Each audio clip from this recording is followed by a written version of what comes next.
புதுக்கோட்டை மாவட்டம் கரம்பக்குடி அருகே பாம்பு கடித்து 27 வயது இளைஞர் உயிரிழந்த சம்பவம் சோகத்தை ஏற்படுத்தியுள்ளது.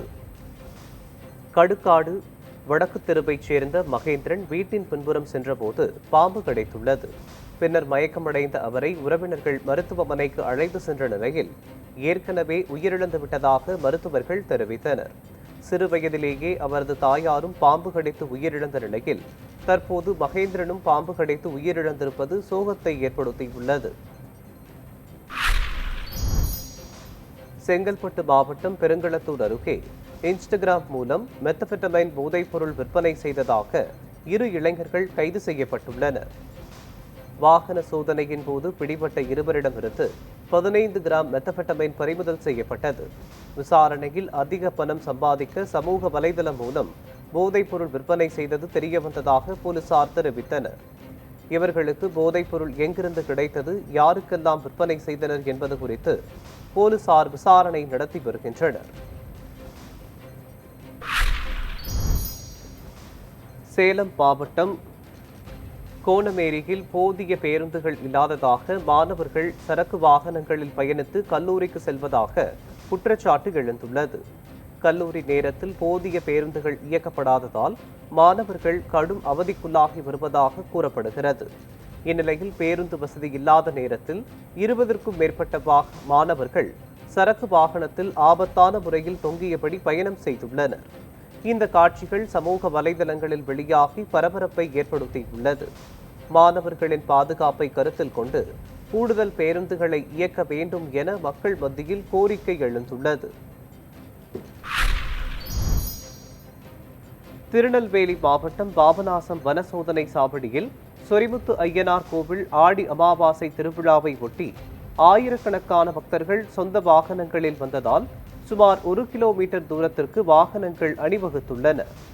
இதன் காரணமாக வனத்துறையினர் தீவிர சோதனை நடத்தி பிளாஸ்டிக் மது பாட்டில்கள் உள்ளிட்ட தடை செய்யப்பட்ட பொருட்களை பறிமுதல் செய்து வருகின்றனர்.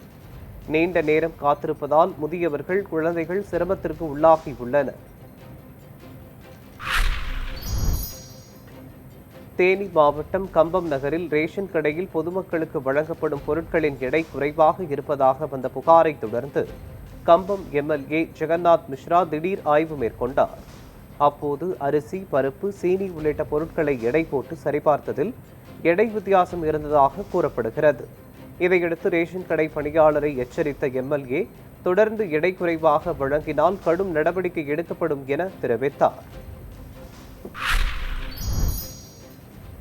செங்கல்பட்டு மாவட்டம் கூடுவாஞ்சேரி அருகே சுற்றுச்சூழல் பாதுகாப்பை வலியுறுத்தி பிரம்மாண்ட சைக்கிள் விழிப்புணர்வு பேரணி நடைபெற்றது. ஜோஹோ நிறுவன வளாகத்தில் நடைபெற்ற இந்த பேரணியில் 1300க்கும் மேற்பட்டோர் உற்சாகமாக பங்கேற்றனர். இதில் 25, 50 மற்றும் 100 கிலோமீட்டர் என 3 பிரிவுகளில் சைக்கிள் பேரணி நடைபெற்றது. மேலும் தப்பாட்டம் உள்ளிட்ட கலை நிகழ்ச்சிகளுடன் தொடங்கிய இந்த விழிப்புணர்வு நிகழ்ச்சி பசுமை பயணத்தை வலியுறுத்தும் வகையில் அமைந்தது. செங்கல்பட்டு மாவட்டம் சிட்லாம்பாக்கம் குமரன் குன்றம் பகுதியில் கட்டிடத்தின் 3வது மாடியில் பெயிண்ட் அடித்துக் கொண்டிருந்த தொழிலாளி தவறி கீழே விழுந்து உயிரிழந்தார். சுண்ணாம்பு குளத்தூரைச் சேர்ந்த 35 வயதான தமிழ் அன்சாரி பணியில் ஈடுபட்ட போது எதிர்பாராத விதமாக கீழே விழுந்துள்ளார். பலத்த காயமடைந்த அவரை மருத்துவமனைக்கு கொண்டு செல்லும் வழியிலேயே உயிரிழந்தார். சம்பவம் தொடர்பாக போலீசார் வழக்கு பதிவு செய்து விசாரணை நடத்தி வரும் நிலையில் உயரமான இடங்களில் பணிபுரியும் தொழிலாளர்கள் பாதுகாப்பு உபகரணங்களை பயன்படுத்துமாறு அறிவுறுத்தப்பட்டுள்ளனர். தேனி மாவட்டம் ஆண்டிப்பட்டி அரசு மருத்துவமனை வளாகத்தில் சேதமடைந்த கழிவுநீர் கால்வாயால் கழிவுநீர் தேங்கி சுகாதார சீர்கேடு ஏற்பட்டுள்ளதாக புகார் எழுந்துள்ளது.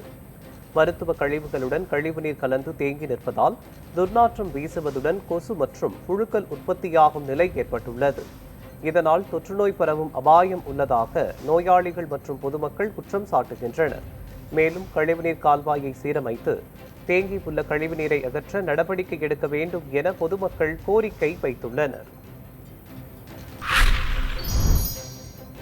புதுக்கோட்டையில் மருத்துவர்கள் மற்றும் மருத்துவ பணியாளர்களின் பாதுகாப்பு மற்றும் உரிமைகளை வலியுறுத்தி விழிப்புணர்வு பேரணி நடைபெற்றது.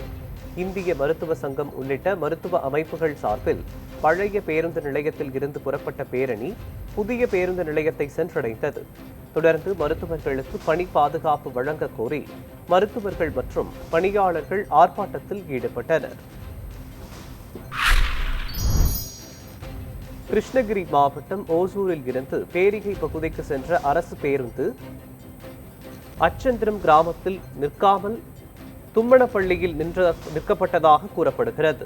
இதனால் ஓட்டுநரிடம் பயணி ஒருவர் வாக்குவாதம் செய்துள்ளார். அப்போது ஓட்டுநர் ரமேஷ் பயணி பேருந்தின் முன்பகுதியில் நின்று கொண்டிருந்த போதே வாகனத்தை இயக்கியதாக கூறப்படுகிறது. இதனால் பயணி பேருந்தின் முன்பக்கத்தை பிடித்தபடி சுமார் 1 கிலோமீட்டர் தூரம் பயணித்துள்ளார். இந்த சம்பவத்தை பொதுமக்கள் வீடியோ எடுத்து சமூக வலைதளங்களில் வெளியிட்ட நிலையில் ஓட்டுநர் ரமேஷ் பணியிடை நீக்கம் செய்யப்பட்டுள்ளார்.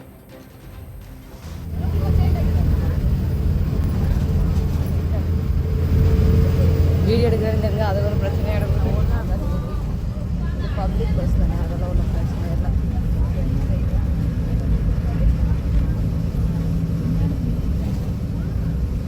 ஓவர்காலெல்லாம் ரோல் அவ்வளோ தான் பார்ப்போம்.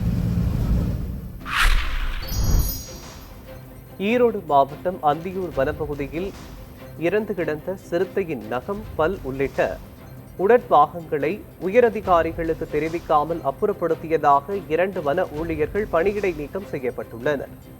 வன காப்பாளர் மைதிலி, வன காவலர் பிரவீன் ஆகியோர் சிறுத்தையின் பாகங்களை எரித்ததாக கூறப்படுகிறது. இதுகுறித்து வனத்துறை அதிகாரிகள் விசாரணை நடத்திய நிலையில் இருவரையும் சஸ்பெண்ட் செய்து உத்தரவிடப்பட்டுள்ளது. மேலும் வனவர் பாரதியிடம் விளக்கம் கேட்டு நோட்டீஸ் அனுப்பப்பட்டுள்ளது.